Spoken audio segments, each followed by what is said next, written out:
नमस्कार, मैं सीए संकल्प दिवाकर जैन।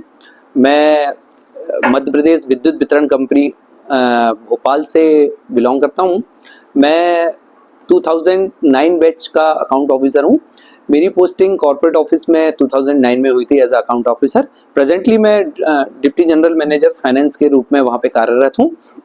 मैंने बेसिकली अपने क्वालिफिकेशन चार्टर्ड अकाउंटेंट का कोर्स पास किया है और मैं अपनी सेवाएं अपनी संस्था को दे रहा हूं।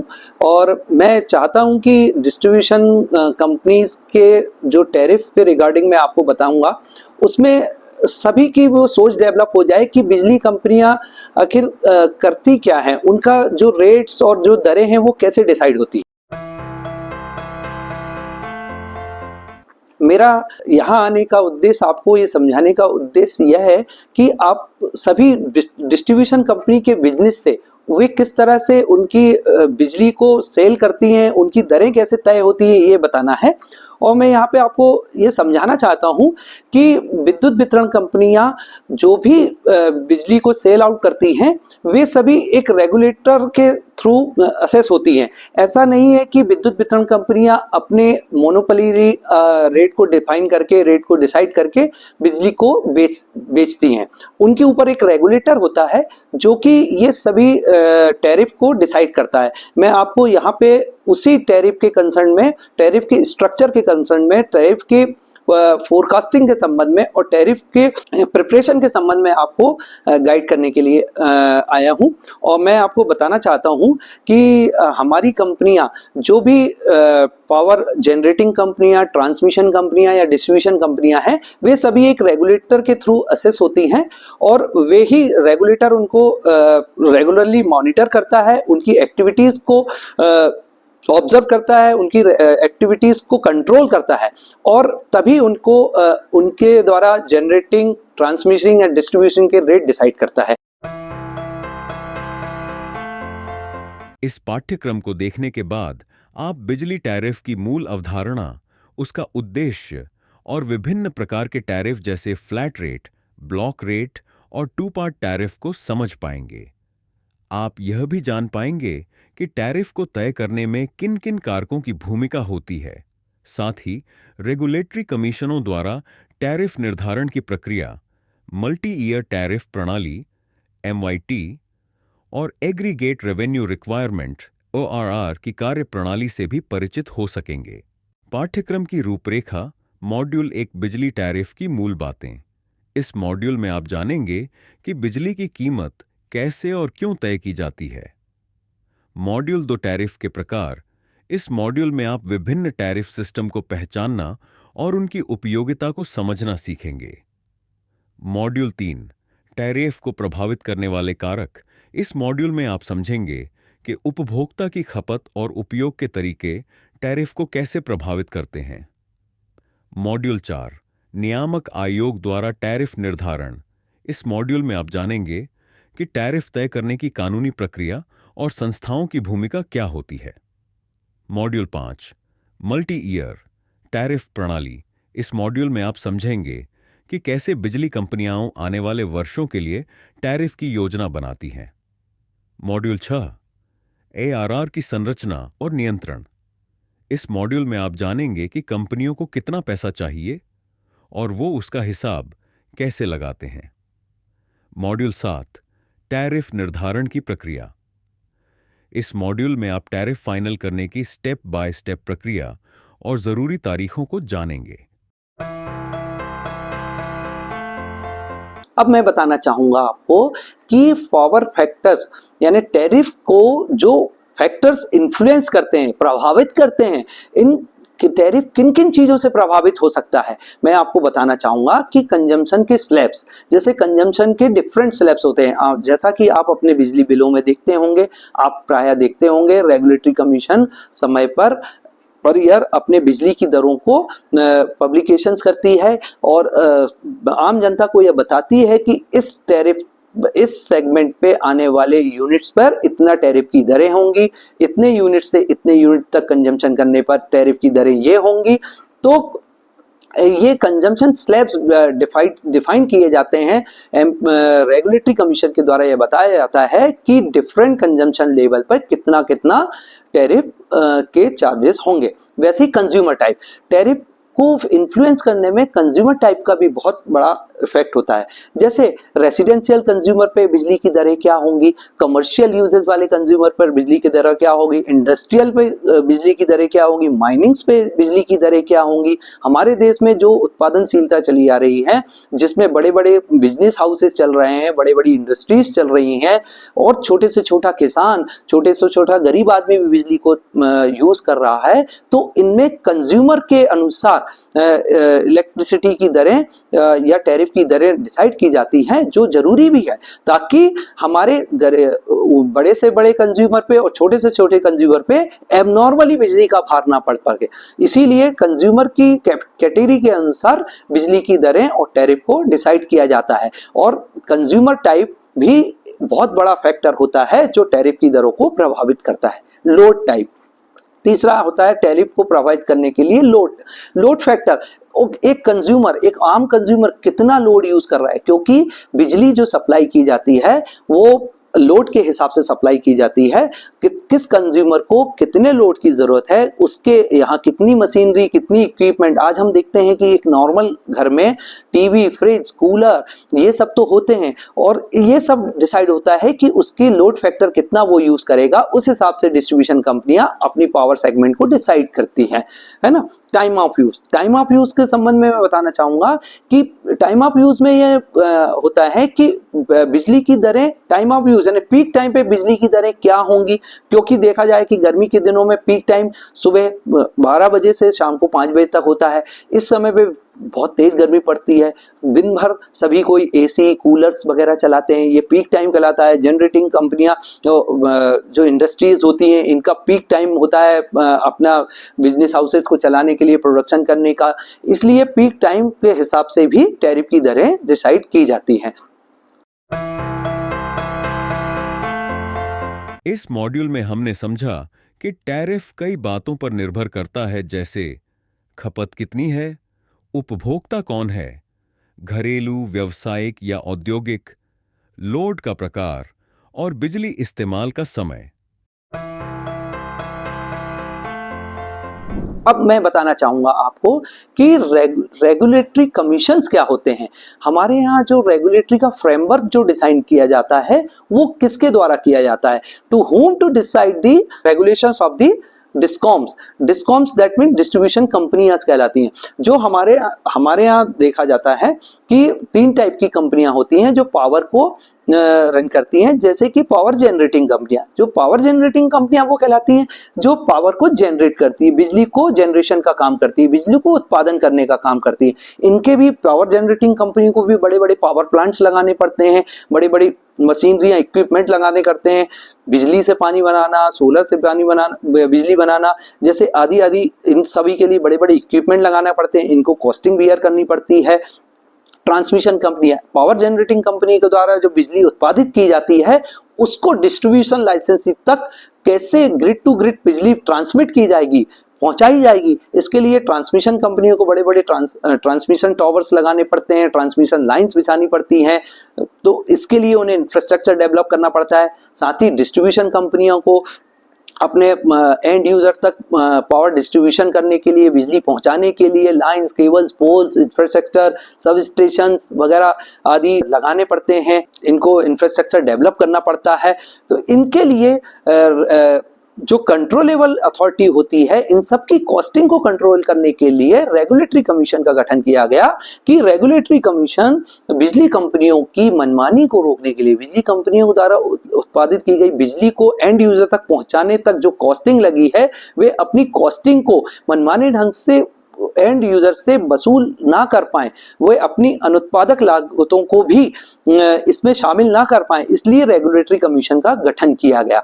रेगुलेटरी फ्रेमवर्क में हमारे यहाँ देखा जाए कि इलेक्ट्रिसिटी टैरिफ इन इंडिया, हमारे यहाँ 2009 इलेक्ट्रिसिटी एक्ट 2003 अभी लागू है, जिसमें जिसके अंतर्गत इलेक्ट्रिसिटी फ्रेमवर्क, रेगुलेटरी फ्रेमवर्क को डिजाइन किया गया है, जिसमें central electricity regulatory commission CERC define की गई है, जो इंट्रा स्टेट यानी one state to other state जो बिजली की सप्लाई होती है उसे मॉनिटर करता है, जिसमें मोर देन 1 और 2 स्टेट शामिल होते हैं। इनमें रेगुलेटरी या इनके टैरिफ्स को डिजाइन करने के लिए, डिफाइन करने के लिए, कंट्रोल करने के लिए CERC का गठन किया गया। ऐसी SERC होती हैं जो स्टेट इलेक्ट्रिसिटी रेगुलेटरी कमीशन होती हैं। ये इलेक्ट्रिसिटी रेगुलेटरी कमीशन स्टेट की बिजली कंपनियों के फ्रेमवर्क को डिफाइन करती हैं, इनको कंट्रोल करती हैं, है ना। इसलिए रेगुलेटरी कमीशंस का होना इस आम जनता के लिए इसलिए नितांत आवश्यक है, ताकि इलेक्ट्रिसिटी कंपनी के ऊपर भी एक लीगल ऑब्लिगेशन रहे, एक मॉनिटर करने वाली संस्था रहे, ताकि एंड यूजर को एबनॉर्मल ही अधिक रेट पर बिजली प्राप्त ना हो। वे जितनी लागत इलेक्ट्रिसिटी कंपनियां बियर कर रही हैं, उन्हीं के अनुसार ही उनके बिजली की लागत और दरें डिसाइड की जाए। अब मैं यहाँ पे आपको बताना चाहता हूँ कि एक रेगुलेटरी कमीशन करता क्या है, रेगुलेटरी कमीशन का वर्क क्या है, रेगुलेटरी कमीशन आखिर बिजली कंपनियों की दरें डिसाइड करने के लिए क्या क्या काम करता है ना। तो इसके लिए सबसे पहले रेगुलेटरी कमीशन क्या करता है कि मेथोडोलॉजीज डिफाइन करता है, टैरिफ की मेथोडोलॉजीज और डिसाइड करता है कि वे जनरेशन, इंफ्रास्ट्रक्चर, ट्रांसमिशन, डिस्ट्रीब्यूशन की क्या मेथोडोलॉजी होगी, है ना। Conducting generation, transmission, distribution, supply, commercial, इनके कमर्शियल प्रिंसिपल्स क्या होंगे, ये किस प्रिंसिपल, किस मूलभूत आवश्यकताओं को लेते हुए, मूलभूत प्रिंसिपल्स और आधार को लेते हुए एंड यूजर तक बिजली को ट्रांसमिट, डिस्ट्रीब्यूट और जनरेट करेंगी, कितनी आवश्यकता एंड यूजर की है उसके अनुसार ये बिजली को सप्लाई करेंगी, है ना। Encouraging competition and efficiency, optimal resource and good performance. That mean ये एंड यूजर तक बिजली को पहुंचाने के लिए बिजली कंपनियों के बीच एक फ्रेश प्रतिस्पर्धात्मक माहौल को बनाएंगी, ताकि जब प्रतिस्पर्धा इसीलिए आवश्यक है क्योंकि जब प्रतिस्पर्धा होती है इंडस्ट्री, जब आज हम देखते हैं कि बिजनेस हाउसेज एक उत्पाद को बनाने के लिए कई बिजनेस हाउसेज होते हैं, और जब इन लोगों में एक अच्छी प्रतिस्पर्धा होती है तो इसका फायदा एंड यूजर का होता है। एंड यूजर को कम रेट पर अच्छी क्वालिटी की चीजें उपलब्ध होती हैं। इसलिए रेगुलेटरी कमीशन ये चाहता है कि एक फ्रेश एनवायरनमेंट में इनका कॉम्पिटिटिव रेट उपलब्ध हो पाए, ताकि एंड यूजर को इसका फायदा हो जाए। Safeguarding consumers interest, safeguarding consumer के इंटरेस्ट को सेफगार्ड करना। रेगुलेटरी कमीशन का सबसे प्राइमा फेसी उद्देश्य ही यह है कि वह एंड यूजर के हितों की रक्षा कर सके, एंड यूजर को एबनॉर्मल रेट पर बिजली ना मिले, एंड यूजर को 100% टाइम पर बिजली मिल पाए, पूरे 24/7 बिजली उपलब्ध हो पाए। किसानों को जो रबी की फसल है, खरीफ की फसल है, इन फसलों के टाइम पर जो रेगुलेटरी कमीशन या जो डिस्ट्रीब्यूशन लाइसेंसी अपना कमिटमेंट करता है उतनी बिजली पहुंचाए, उन दरों पर बिजली पहुंचाए। सरकार द्वारा समय समय पर लागू की गई नीतियों को के अनुसार जो सब्सिडी दी जा रही है वो एंड यूजर तक उस सब्सिडी को पहुंचाया जाए। डिस्ट्रीब्यूशन कंपनियां उन सब्सिडी को प्रॉपर उन कंज्यूमर के लेवल तक, किसानों तक, डोमेस्टिक हो गया, रेसिडेंशियल हो गया, इंडस्ट्रियल हो गया, उन इंडस्ट्रियल कंज्यूमर को भी जो सरकार द्वारा नियत की गई सब्सिडीज हैं वो पहुंचाए।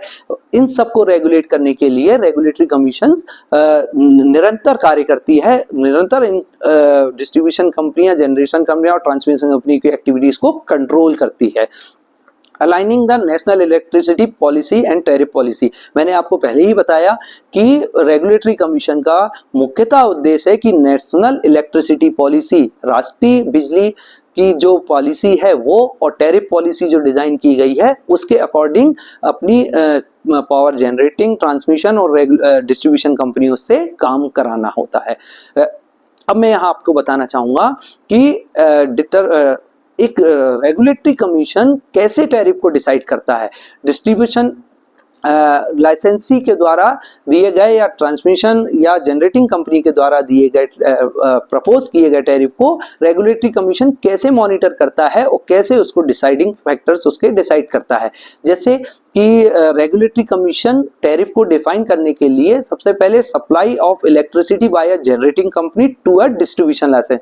जैसे ही कोई पावर जनरेटिंग कंपनी अपने उत्पादन बिजली का उत्पादन करता है और बिजली को उत्पादित करने के उपरांत उस बिजली को ट्रांसमिशन के थ्रू डिस्ट्रीब्यूशन लाइसेंसी तक पहुंचाता है। जैसा आपने देखा होगा कि बिजली ही एक ऐसी चीज है जिससे स्टोर नहीं किया जा सकता। वंस अब बिजली जनरेट हो गई है तो उसे ट्रांसमिट करना जरूरी होता है, नहीं तो वो वेस्टेज हो जाती है। उसको प्रॉपर रूप से ट्रांसमिट करने के लिए जो उत्पादक कंपनी है, जो जनरेटिंग कंपनी ने बिजली की उत्पादन क्षमता के अनुसार उत्पादित की है, उसे प्रॉपर ट्रांसमिशन करवाना, उस ट्रांसमिशन की कॉस्ट क्या हुई है और उसे अवतरित करना, उसे पटल पर लेकर आना, साथ ही उस ट्रांसमिट की गई बिजली को डिस्ट्रीब्यूशन लाइसेंसी तक प्रॉपरली पहुंचाने के में जो लागत आती है उसे डिटरमाइन करना। दूसरा, wheeling of electricity. Wheeling of electricity क्या होती है? व्हीलिंग चार्जेस वह होते हैं जो एंड यूजर तक पहुंचाने के लिए हम ट्रांसमिशन, जनरेशन या डिस्ट्रीब्यूशन लाइसेंसी के इंफ्रास्ट्रक्चर को यूज करते हैं। वह जब ये बड़ी डिस्ट्रीब्यूशन लाइसेंसी हो, ट्रांसमिशन कंपनी हो या जनरेशन कंपनी अपने बड़े बड़े इंफ्रास्ट्रक्चर, जैसा कि मैंने आपको पहले ही बताया है कि ये बड़े बड़े पावर जनरेशन प्लांट्स अपने लाइंस, केबल, पोल्स को डेवलप करती हैं ताकि एंड यूजर तक बिजली पहुंच सके, तो व्हीलिंग चार्जेस उसी के लिए लिया जाता है, इस इनके इंफ्रास्ट्रक्चर को यूज करने के लिए। फिर retail sale of electricity. Retail sale of electricity distribution लाइसेंसी के द्वारा एंड यूजर को जो फुटकर बिजली बेची जाती है उसे डिफाइन रेगुलेटरी कमीशन के द्वारा किया जाता है। मैं आपको बताना चाहूंगा कि प्रिंसिपल्स टैरिफ सेटिंग करने के लिए रेगुलेटरी कमीशंस के क्या की फैक्टर्स हैं, क्या की प्रिंसिपल्स हैं, क्या थंब रूल्स हैं जो वो अपनाती है। जैसे वो इलेक्ट्रिसिटी कमीशंस ये चाहती है कि encouraging competitive and efficiency of between power generation, transmitter and distribution companies. वो चाहते हैं कि इनके बीच में एक फ्रेश प्रतिस्पर्धा हो ताकि एंड यूजर तक नॉर्मल रेट पे, कम से कम रेट पे बिजली को पहुंचाया जा सके। Protecting consumer interest while allowing companies to recover cost. जैसा कि मैंने आपको बताया, मैं बार बार यही बोल रहा हूँ कि जनरेशन कंपनियां, ट्रांसमिशन कंपनियां और डिस्ट्रीब्यूशन कंपनियां अपने पावर डिस्ट्रीब्यूशन, ट्रांसमिशन और जनरेशन के सेटअप को बनाने के लिए बड़े बड़े इंफ्रास्ट्रक्चर कॉस्ट को बियर करती हैं, बड़े बड़े इंफ्रास्ट्रक्चर को डेवलप करती हैं। इन कॉस्ट को रिकवर करने के लिए बिजली की दरें डिसाइड करवाना चाहती हैं। वे अपनी कॉस्टिंग पे बिजली को एंड यूजर तक सप्लाई करना चाहती है। तो रेगुलेटरी कमीशन कंज्यूमर के इंटरेस्ट को प्रोटेक्ट करने के लिए कि एंड यूजर तक इनकी एबनॉर्मल कॉस्ट को ना पहुंचाया जाए, इनकी जो जेन्युइन कॉस्ट है उसी को ही एंड यूजर तक पहुंचाया जाए, ये रेगुलेट करने के लिए रेगुलेटरी कमीशन लगातार कार्य करते रहती है। Cross subsidy progressively reducing. Cross subsidy का मतलब होता है कि डिफरेंट यूजर्स को जो क्रॉस सब्सिडी दी गई है वो उन्हें प्रॉपरली पहुंचाई जाए। जैसा कि हम देखते हैं कि डोमेस्टिक कंज्यूमर होते हैं, रेसिडेंशियल कंज्यूमर होते हैं, स्लम्स एरिया में कंज्यूमर होते हैं। सरकार द्वारा समय समय पर इनके इन उपभोक्ताओं के जनहित में विभिन्न प्रकार की सब्सिडियों की घोषणाएं की जाती हैं। इन सब्सिडियों को इन उपभोक्ताओं को प्रॉपर पहुंचाया जाना ताकि इंडस्ट्रियल्स या नॉन इंडस्ट्रियल्स या रेसिडेंशियल, इन सब के बीच में सेग्रीगेशन किया जाए, उन लोगों को वे क्रॉस सब्सिडीज प्रॉपरली पहुंचाई जा सके। Promoting renewable and energy and को जनरेशन। जैसा कि आज हम देख रहे हैं कि सोलर पावर प्लांट घर घर में आजकल हम लोग सोलर पावर प्लांट वगैरह लगा रहे हैं जो हम बिजली को जनरेट कर रहे हैं। तो रेगुलेटरी कमीशंस की ये की प्रिंसिपल्स होते हैं कि वे प्रमोट करें, घर घर में बिजली उत्पादन करने, सोलर प्लांट लगाने के लिए, उत्पादन करने के लिए लोगों को प्रमोट करें, लोगों को अवेयर करें कि आप अपने घर में बिजली उत्पादन करके मेन जनरेटिंग कंपनी की पावर उत्पादन क्षमता को कम कर सकते हैं और अपने घर में ही आप सोलर पावर प्लांट वगैरह लगा करके बिजली को उत्पादित करके बिजली उत्पादन को दूसरे जनरेटिंग कंपनियों से खरीदना में कम कर सकते हैं। इस मॉड्यूल में हमने समझा कि बिजली का टैरिफ तय करने का काम रेगुलेटरी कमीशन करते हैं, जो उपभोक्ता और कंपनियों दोनों के फायदे को ध्यान में रखते हैं। टैरिफ हर साल रिव्यू किया जाता है। अब अगला मॉड्यूल देखते हैं। अब मैं आपको बताना चाहता हूं कि overview of regulatory provisions for discom. Regulatory provisions एक डिस्कॉम के लिए क्या होने चाहिए। जैसे रेगुलेटरी कमीशन ये डिसाइड करती है कि आम आदमी तक पहुंचाने के लिए बिजली की दरें क्या होगी। इसके लिए पब्लिक यूटिलिटी कंपनियां, discoms, public discoms, distribution company, distribution लाइसेंसी कंपनी अपने मल्टी ईयर टैरिफ को बनाती हैं। मल्टी ईयर टैरिफ क्या कहलाता है, जिसमें एक डिस्कॉम, यहाँ मैं डिस्कॉम से मतलब बताना चाहता हूँ डिस्ट्रीब्यूशन कंपनीज जो पावर डिस्ट्रीब्यूट करती है, जो पावर को वितरण करती हैं, वे मल्टी ईयर टैरिफ बनाती हैं। मल्टी ईयर टैरिफ जनरली एक टिपिकली 3 से 5 साल का टैरिफ अजम्पशन होता है, जिसमें वो अपने 3 से 5 साल तक के पावर फैक्टर, पावर कॉस्ट को फोरकास्टेड करती है। जो भी इन ये कंपनियों के द्वारा इन 3 से 5 सालों में कॉस्ट इंकर्ड की जाएगी, वो कॉस्ट को बताना चाहती हैं। इस मल्टी ईयर टैरिफ में वे बताना चाहती है कि stability for consumers and company. इस मल्टी ईयर टैरिफ में डिस्ट्रीब्यूशन लाइसेंसी कंपनियां अपनी स्टेबिलिटी कंज्यूमर्स एंड कंपनीज के बारे में बताती हैं कि हमारा इंफ्रास्ट्रक्चर आज ये है, आज से अगले साल इतना ग्रो करेगा, उनसे अगले 3 सालों में, 5 सालों में इतना ग्रो करेगा, इसकी कॉस्टिंग्स ये होगी।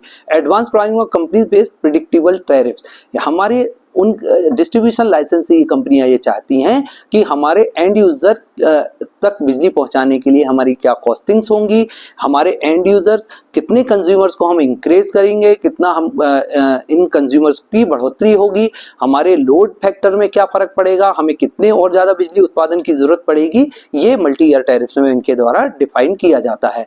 और इसी मल्टी ईयर टैरिफ में अनफोर्सीन इवेंट्स, नेचुरल डिजास्टर्स, इन सब का भी क्लब करते हुए वे मल्टी ईयर टैरिफ को बनाती हैं। अंडर मल्टी ईयर टैरिफ में एक डिस्ट्रीब्यूशन लाइसेंसी कंपनियां ARR बनाती है। ARR का मतलब होता है एग्रीगेट रेवेन्यू रिक्वायरमेंट, जिसकी व्याख्या मैं आपको आगे के सेगमेंट्स में करूंगा कि ARR कैसे बनाई जाती है। ARR एक प्रोजेक्टेड कॉस्ट एंड रेवेन्यूज की फोरकास्टिंग होती है, जिसे मल्टी ईयर टैरिफ में शामिल किया जाता है।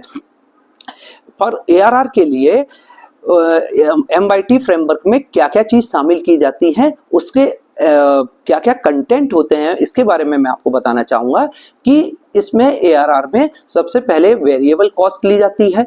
वेरिएबल कॉस्ट में जैसे एस्टिमेटेड एम्प्लॉय कॉस्ट, किसी भी डिस्ट्रीब्यूशन कंपनियां, ट्रांसमिशन कंपनियां, कोई भी कंपनियां जो पावर को जनरेट कर रही हैं, उनकी एम्प्लॉय कॉस्ट कितनी होगी। बड़े बड़े पावर प्लांट्स को चलाने के लिए, बिजली कंपनियों को चलाने के लिए डिस्ट्रीब्यूशन लाइसेंसी द्वारा जो अपने इंफ्रास्ट्रक्चर को डेवलप कर रही है, एंड यूजर तक बिजली को पहुंचाने के लिए एम्प्लॉय कॉस्ट, एम्प्लॉय को इंडल्ज करना बहुत जरूरी होता है ना। वर्तमान समय में हमारी देश में टेक्नोलॉजी इतनी एडवांस नहीं हुई है कि आज पोल पर चढ़ करके AI के द्वारा बिजली को सुधारा जा सके। इसके लिए मैन पावर की नितांत आवश्यकता है। मैन पावर के लिए एम्प्लॉय कॉस्ट को डिस्ट्रीब्यूशन लाइसेंसी अपनी मेजर कॉस्ट मानते हुए उससे अपने MIT में शामिल करती है। साथ ही साथ बिजली के इक्विपमेंट्स को रिपेयर करने की भी समय समय पर बहुत ज़रूरत होती है। ट्रांसफार्मर्स, लाइंस, केबल्स, पोल्स, हमारे यहाँ नेशनल कैलेमिटीज़ होती हैं, डिजास्टर्स आते हैं, आंधी तूफान, बाढ़ के समय में इन इंफ्रास्ट्रक्चर को काफ़ी नुकसान पहुंचता है। इन लाइंस, केबल्स, पोल्स को समय समय पर रिपेयर करने की, मेंटेनेंस करने की ज़रूरत होती है, ताकि एंड यूज़र तक अनइंटरप्टेड बिजली को पहुंचाया जा सके। हम लोग एक पेरियडिकली, डिस्ट्रीब्यूशन कंपनियां पेरियडिकली रिपेयर मेंटेनेंस चलाती हैं, जिसमें हम समय समय पे एक सेगमेंट को लेते हुए, एक एरिया या ज्यूरिडिक्शन को लेते हुए उनके एरिया के लाइंस, केबल्स, पोल्स, ट्रांसफार्मर्स इत्यादि को रिपेयर करते हैं। इसकी कॉस्ट को भी MIT में शामिल किया जाता है। Fuel cost energy efficient fuel cost, power generation करने के लिए, डिस्ट्रीब्यूशन करने के लिए, ट्रांसफार्मर को रन करने के लिए नितांत आवश्यकता होती है। इस फ्यूल कॉस्ट को भी हम वेरिएबल कॉस्ट में शामिल करते हैं।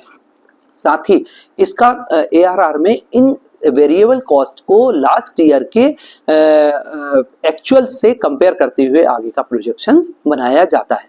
साथ ही ARR में कैपिटल इन्वेस्टमेंट प्लान को भी शामिल किया था। जैसा कि साथियों मैंने आपको बताया कि कैपिटल इन्वेस्टमेंट प्लान भी डिस्ट्रीब्यूशन लाइसेंसी, ट्रांसमिशन लाइसेंसी, जनरेशन लाइसेंसी के लिए नितांत आवश्यकता होता है। ये कैपिटल इन्वेस्टमेंट काफ़ी बल्क मात्रा में करना पड़ता है, कैपिटल प्लान बनाने पड़ते हैं। जैसा कि हमारे सरकार की पॉलिसी है कि एंड यूज़र तक, गांव-गांव तक, मजरे टोले तक बिजली को पहुंचाना है, इसके लिए इंफ्रास्ट्रक्चर को डेवलप करना है। आज देश की जनसंख्या तेजी से बढ़ रही है और बिजली घर घर तक पहुंचाना है, सभी के लिए बिजली नितांत आवश्यकता है। एक ट्रांसफार्मर, 2 ट्रांसफार्मर में बिजली का लोड इतना ज़्यादा हो जाता है कि हमें वेरियस ट्रांसफार्मर्स लगाने पड़ रहे हैं ताकि लोड का सेग्रीगेशन हो सके, लोड एनहेंसमेंट हो सके।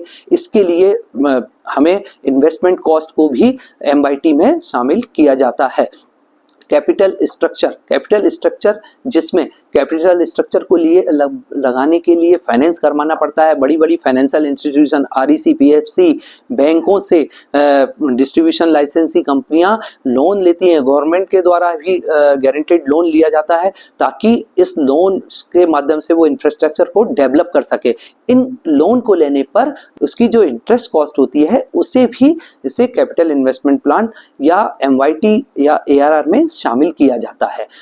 ARR या MYT को डिसाइड करने के लिए एनर्जी ऑडिट को भी शामिल किया जाता है। एनर्जी ऑडिट कंजम्पशन आजकल देखा जा रहा है कि हर चीज का अंकेक्षण किया जाना जरूरी हो गया है। आज हम देखते हैं एक छोटी से छोटा ऑर्गेनाइजेशन, छोटे से छोटा दुकानदार, छोटा से छोटा बिजनेस हाउस अपनी दुकान का, अपने शॉप का और अपने ऑर्गेनाइजेशन का ऑडिट कराता है।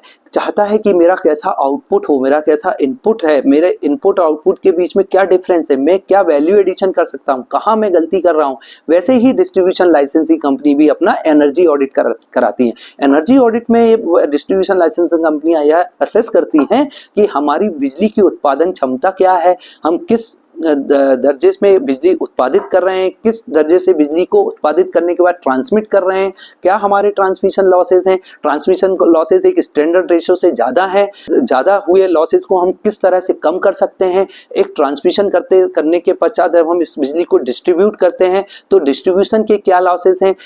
अभी मैं आपको आगे और भी इसमें टर्मिनोलॉजी हो, AT&C लॉसेस क्या है, ट्रांसमिशन एंड डिस्ट्रीब्यूशन लॉसेस क्या है, इन सब को असेस करने के लिए एनर्जी ऑडिट कराया जाता है कि क्या हमारा उत्पादन है, क्या कंजम्पशन है, इन दोनों के बीच का क्या अंतर है और इससे हम कैसे फाइंड आउट कर सकते हैं और साथ ही इसे कैसे हम रिड्यूस कर सकते हैं। इसके लिए एनर्जी ऑडिट डाटा को भी MYT में शामिल किया जाता है। डेप्रिसिएशन कॉस्ट, दोस्तों साथियों मैं आपको बताना चाहता हूं कि जैसे ही इंफ्रास्ट्रक्चर डेवलप होता है, किसी भी मशीनरी प्लांट को लगाया जाता है, उसमें प्रतिवर्ष क्षरण होता रहता है। इसे हम इंग्लिश में डेप्रिसिएशन कहते हैं, हिंदी में हम इसे क्षरण कहते हैं।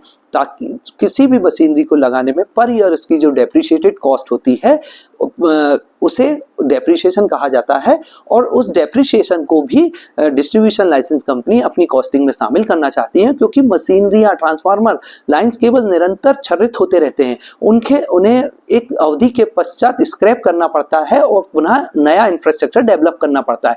जब तक इनकी डेप्रिशिएटेड कॉस्ट को या डेप्रिसिएशन को लागत में शामिल नहीं किया जाएगा तो इन डिस्ट्रीब्यूशन लाइसेंसिंग का बिजनेस मेजरली अफेक्ट होगा। इसलिए डिस्ट्रीब्यूशन लाइसेंसिंग कंपनियां या सभी कंपनियां अपने डेप्रिसिएशन कॉस्ट को अपनी लागत में शामिल करना चाहती हैं और टैरिफ डिसाइडेशन के समय ऑनरेबल रेगुलेटरी कमीशन से पिटीशन में ये रिक्वेस्ट करती हैं कि हमें हमारे कैपिटल इंफ्रास्ट्रक्चर, कैपिटल प्लान और कैपिटल इन्वेस्टमेंट के अनुसार डेप्रिसिएशन का भी लाभ दिया जाए और एनी अदर रिलेवेंट एक्सपेंडिचर जो डिस्ट्रीब्यूशन, ट्रांसमिशन या जनरेटिंग कंपनियों को अपनी उत्पादन क्षमता को बढ़ाने या अंततः यूजर तक बिजली को पहुंचाने में लागतें लगती हैं, उन्हें भी MYT और ARR में शामिल किया जाता है।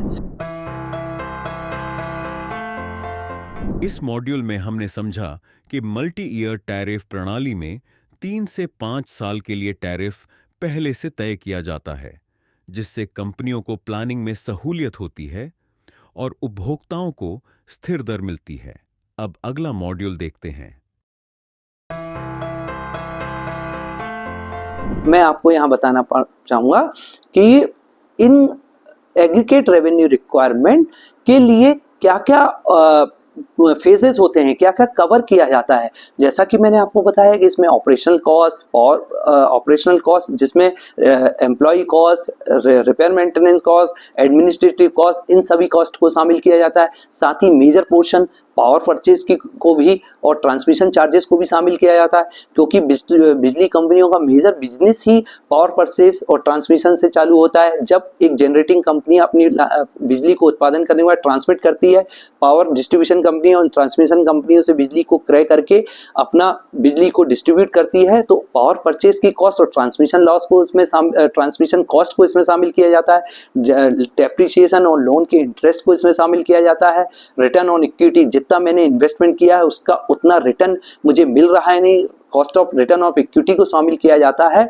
और इस ARR में इनके द्वारा जो अदर सोर्सेज से income, penalties, interest, security deposit से जो इंटरेस्ट वगैरह चार्ज किया जाता है, इस एग्रीगेट रेवेन्यू रिक्वायरमेंट में इन इनकम्स की को माइनस कर दिया जाता है। फाइनल डिस्ट्रीब्यूशन लाइसेंसी के द्वारा अपनी एग्रीगेट रेवेन्यू रिक्वायरमेंट एक पिटीशन के रूप में अपने कंसर्निंग रेगुलेटरी कमीशन को समय पे दिए गए समय पर दाखिल किया जाता है। रेगुलेटरी कमीशन इन पूरे ऑब्जेक्ट्स को देखते हुए, पूरे सिनारियो को ध्यान में रखते हुए, पब्लिक लोकहित को ध्यान में रखते हुए और फेयर कंपटीशन की भावनाओं को ध्यान में रखते हुए और एंड यूजर की आवश्यकताओं, एंड यूजर की कैटेगरी, एंड यूजर के रोल, रिस्पॉन्सिबिलिटी को ध्यान में रखते हुए टैरिफ का डिसाइडेशन करती है। इसमें मैं आपको बताना चाहता हूं कि रेगुलेटरी कमीशन इन कॉस्ट को दो भागों में सेग्रीगेट करती है, कंट्रोलेबल कॉस्ट और अनकंट्रोलेबल कॉस्ट। जो कॉस्ट कंट्रोलेबल कॉस्ट वे कहलाती है जिन्हें हम कंट्रोल कर सकते हैं, जिन्हें हम सीमित कर सकते हैं। जैसे बिजली कंपनियों के द्वारा अपनी जिन कॉस्ट को कंट्रोल किया जा सकता है, जैसे employ cost, maintenance cost. Abnormally employ को यदि बिजली कंपनियों ने अपने यहाँ इंडल्ज करके रखा है या एबनॉर्मली उनके यहाँ मेंटेनेंस हो रहा है, तो इन कॉस्ट को रेगुलेटरी कमीशन मॉनिटर करते हुए उतना ही अलाउ करती है जो जेन्युइन होता है। जितनी एम्प्लॉय कॉस्ट नॉर्मल रूटीन में यूज होना चाहिए, जितनी मेंटेनेंस कॉस्ट लगनी चाहिए, रेगुलेटरी कमीशन सभी पैरामीटर्स को ध्यान में रखते हुए उतनी ही कॉस्ट को अलाउ करती है। अनकंट्रोलेबल कॉस्ट वे कहलाती है जो एक्सटर्नल फैक्टर्स से डिसाइड होती है। जैसे फ्यूल की प्राइसेस इलेक्ट्रिसिटी कंपनियां किसी भी कंपनी के उसमें नहीं आती। फ्यूल की कॉस्ट सरकार द्वारा डिसाइड की जाती है। फ्यूल के चार्जेस जैसे बढ़ते हैं, फ्यूल की कॉस्ट जैसे बढ़ती है, तो इनकी अनकंट्रोलेबल कॉस्ट में इसे शामिल किया जाता है। इन्फ्लेशन, महंगाई बढ़ जाना, जैसे जैसे महंगाई बढ़ती जाती है, एम्प्लॉय कॉस्ट बढ़ती है, रिपेयर मेंटेनेंस कॉस्ट भी, सामानों की कीमत बढ़ती है, तो इन्फ्लेशन की कॉस्ट को भी अनकंट्रोलेबल कॉस्ट में शामिल किया जाता है। टैक्सेस, पावर परचेज कॉस्ट इत्यादि ये अनकंट्रोलेबल कॉस्ट होती हैं, इन्हें भी रेगुलेटरी कमीशन ध्यान में रखती है। अब मैं आपको बताना चाहूंगा कि कंट्रोलेबल और अनकंट्रोलेबल कॉस्ट बहुत सारी होती हैं, जिन्हें रेगुलेटरी कमीशन के द्वारा समय समय पर असेस करते हुए इनको रेगुलेशन या टैरिफ डिसाइड करते हुए इन्हें ध्यान में रखती है। अब मैं आपको बताना चाहता हूं कि सिस्टमेटिक अप्रोच फॉर ARR और टैरिफ डिटरमिनेशन क्या होता है। ARR को बनाने के लिए क्या क्या कंपोनेंट लगते हैं, ARR को बनाने के लिए क्या क्या चीज की आवश्यकता होती है, कैसे हम ARR की पिटीशन को फाइल कर सकते हैं।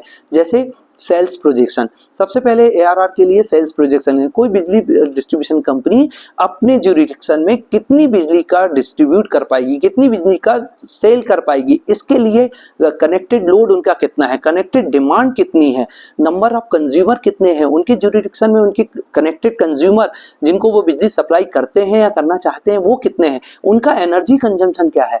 कई जगह ये देखा जाता है कंज्यूमर तो बहुत है, एनर्जी कंजम्पशन का स्लम एरिया में देखा जाए या बड़े बड़े इंडस्ट्रियल हाउस में देखा जाए तो इनका बिजली कंजम्पशन अलग अलग होता है। असेसमेंट ऑफ अनमीटर्ड कंज्यूमर, असेसमेंट कितने अनमीटर्ड है, मेरे मीटर्ड कंज्यूमर कितने हैं, अनमीटर्ड कंज्यूमर कितने हैं, इन सब का असेसमेंट लगाया जाता है। फिर साथ में लिखा जाता है कि डिस्ट्रीब्यूशन लॉसेस कितने होंगे, month wise profit and normative loss मेरे कितने हैं, इनको भी ARR बनाते समय ध्यान रखा। साथ में ऑपरेटिंग एक्सपेंसेस, जैसा कि मैंने आपको बताया, employ cost, repairment cost, administrative cost, capital investment cost, interest, loan, depreciation इत्यादि को शामिल किया जाता है।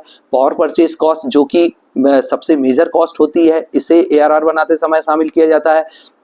कंज्यूमर कैटेगरी, कंज्यूमर की कैटेगरीज को ध्यान में रखा जाता है कि किस कैटेगरी के कंज्यूमर है, श्रम, domestic, residential, power, industrial, mining, there are, मैं भी आपको टैरिफ शेड्यूल्स में जब बताऊंगा तो डिफरेंट टाइप ऑफ कंज्यूमर्स होते हैं। इनसे द्वारा किए जाने वाले टैरिफ एडजस्टमेंट, इनके रेवेन्यू इत्यादि को ध्यान में रखते हुए ARR को बनाया जाता है। इस मॉड्यूल में हमने समझा कि एग्रीगेट रेवेन्यू रिक्वायरमेंट यानी ARR बिजली कंपनियों के कुल खर्च का अनुमान होता है। इसमें ऑपरेटिंग खर्च, पावर खरीद लागत और तय मुनाफा शामिल होता है। अब अगला मॉड्यूल देखते हैं। साथ ही अब मैं आपको बताना चाहूंगा रेगुलेटरी कमीशन टैरिफ ऑर्डर कैसे निकालती है। रेगुलेटरी कमीशन सभी कंपनियां डिस्ट्रीब्यूशन लाइसेंसी के द्वारा जब ARR अपनी पिटीशन के रूप में फाइल कर दी जाती है तो रेगुलेटरी कमीशन उसके पश्चात क्या करती है, जैसे ही कंपनी डिस्ट्रीब्यूशन या जनरेटिंग लाइसेंस के द्वारा tariff application, tariff petition with fees के साथ रेगुलेटरी कमीशन में दाखिल की जाती है तो रेगुलेटरी कमीशन उसका असेस करती है और उसको असेस करने के पश्चात उसको पब्लिश कराती है, उसकी वेटिंग कराती है कि क्या इनके द्वारा जो ARR में दिया गया है वो क्या सही है, उनके पैरामीटर सही हैं, वो national electricity policy, tariff policy according है, कोई एबनॉर्मल कॉस्ट तो इनके द्वारा नहीं जोड़ी गई। इन सबको असेस करने के पश्चात वो regulatory commission with in 120 days application receive करने के 120 डेज के अंदर उसको असेस करती है और एप्लीकेशन को पब्लिश करती है। रिटेल टैरिफ डिटर्मिनेशन की प्रोसेस में जब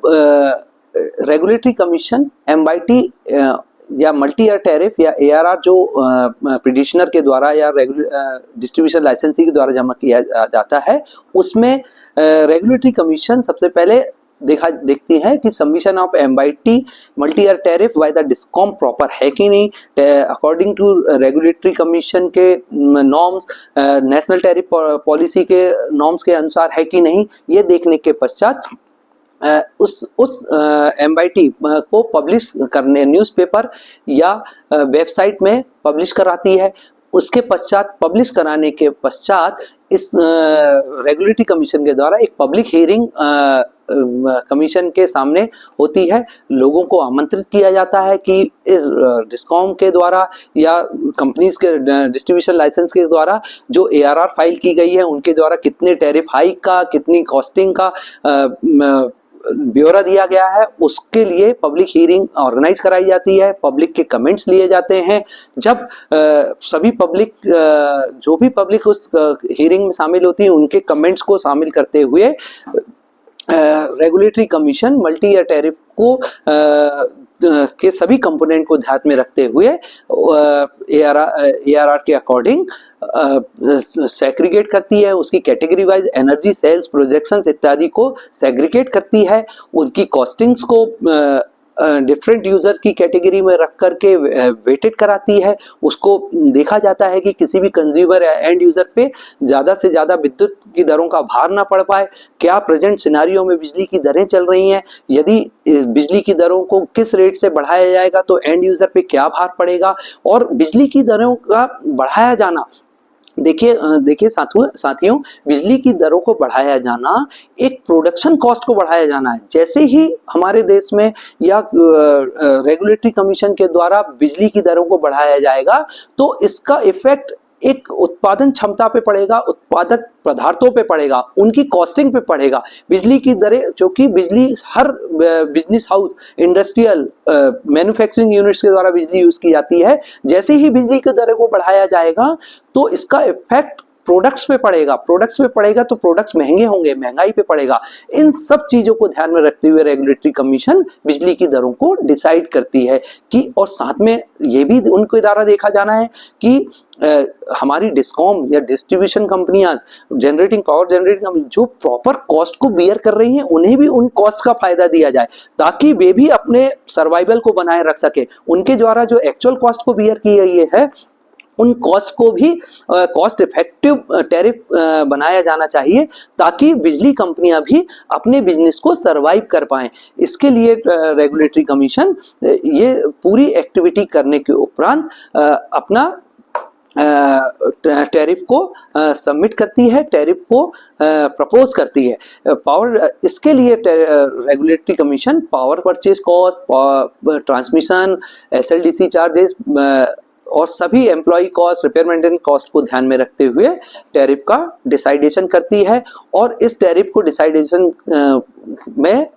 डिसाइडेशन के उपरांत एक प्रॉपर टैरिफ का असेंडिंग करने के पश्चात डिफरेंट स्लैब्स में डिफरेंट कैटेगरी के कंज्यूमर के लिए टैरिफ को पब्लिश करती है। इस पब्लिकेशंस में सभी चीजों का ध्यान रखा जाता है। मैं टैरिफ प्रोसेस, टैरिफ डिसाइडेशन और टैरिफ सबमिशन के लिए इलेक्ट्रिसिटी डिस्कॉम्स कंपनियों द्वारा, इलेक्ट्रिसिटी कंपनियों के द्वारा क्या क्या टाइमलाइंस यूज की जाती हैं, इसके बारे में आपको बताना चाहता हूं कि एमपीआरसी चाहती है कि 15 दिसंबर तक सभी डिस्कॉम्स या डिस्ट्रीब्यूशन लाइसेंसी अपनी टैरिफ पिटीशन एआरआर को शामिल कर दे।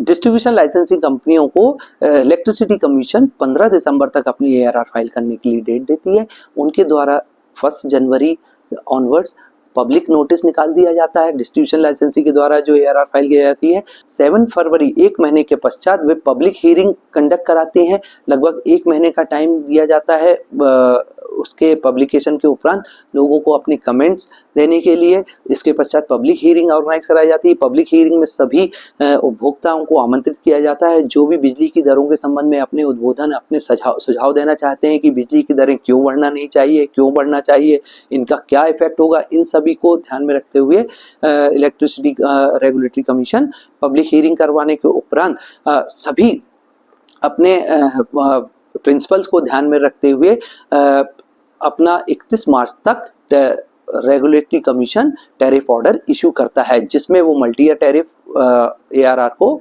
शामिल करता है। साथ ही हम रेगुलेटरी कमीशन के द्वारा इस टैरिफ को इशू करने के उपरांत डिस्ट्रीब्यूशन लाइसेंसी के द्वारा एक ट्रू अप पिटीशन को दायर करने के लिए भी समय दिया जाता है कि इनके द्वारा जो एक्चुअल एक्सपेंडिचर हुए हैं, जो ऑडिटेड एक्चुअल एक्सपेंडिचर होते हैं, उसको डिस्ट्रीब्यूशन लाइसेंसी ट्रू अप पिटीशन के माध्यम से अपनी दरों को बढ़ाने के लिए पुनः याचिका दायर कर सकते हैं रेगुलेटरी कमीशन के सामने। ट्रू अप पिटीशन के माध्यम से टैरिफ को हाइक करने के लिए, कॉस्ट को अलाउ करने के लिए अपनी पिटीशन दायर कर सकते हैं। साथियों, मेरे द्वारा जो भी आपको टैरिफ स्ट्रक्चर के संबंध में बताया गया है, वो रेगुलेटरी कमीशन से लेकर के डिस्कॉम, पावर जनरेटिंग कंपनियां, पावर ट्रांसमिशन कंपनियां, डिस्ट्रीब्यूशन कंपनियों के स्ट्रक्चर और उनकी कॉस्टिंग के बारे में बताया गया। इस उद्बोधन से या मेरे द्वारा दी गई जानकारियों से आप एक रेगुलेटरी कमीशन के वर्क टैरिफ स्ट्रक्चर के बारे में जान सकते हैं। मेरे द्वारा दी गई जानकारियां और इस कोर्स को करने के पश्चात हमने एक असेसमेंट टेस्ट भी दिया है, जिसको पास करने के उपरांत आप अपना सर्टिफिकेट जनरेट कर सकते हैं। इस मॉड्यूल में हमने समझा कि टैरिफ ऑर्डर जारी करने की प्रक्रिया में कंपनियों द्वारा आवेदन दिया जाता है और आयोग तय समय में उसका मूल्यांकन करके आदेश जारी करता है। इसमें पब्लिक सुनवाई और टिप्पणियों को भी शामिल किया जाता है। कंक्लूजन, हमने इस पाठ्यक्रम से सीखा, बिजली टैरिफ का उद्देश्य सिर्फ कीमत तय करना नहीं, बल्कि उपभोक्ता और कंपनियों के बीच संतुलन बनाना भी है। अलग अलग उपभोक्ताओं और स्थितियों के अनुसार कई प्रकार के टैरिफ मॉडल इस्तेमाल किए जाते हैं। टैरिफ को खपत, उपभोक्ता प्रकार और समय जैसे कई कारक प्रभावित करते हैं। रेगुलेटरी कमीशन कानून के तहत उपभोक्ता हितों और कंपनियों की जरूरतों को ध्यान में रखकर टैरिफ तय करते हैं। मल्टी ईयर टैरिफ प्रणाली से कंपनियों को स्थिरता और उपभोक्ताओं को पूर्व निर्धारित दर मिलती है। एग्रीगेट रेवेन्यू रिक्वायरमेंट से यह तय होता है कि कंपनियों को संचालन के लिए कितनी आय की जरूरत है। टैरिफ ऑर्डर बनने की प्रक्रिया में आवेदन, समीक्षा और जनसुनवाई जैसे कई अहम चरण होते हैं।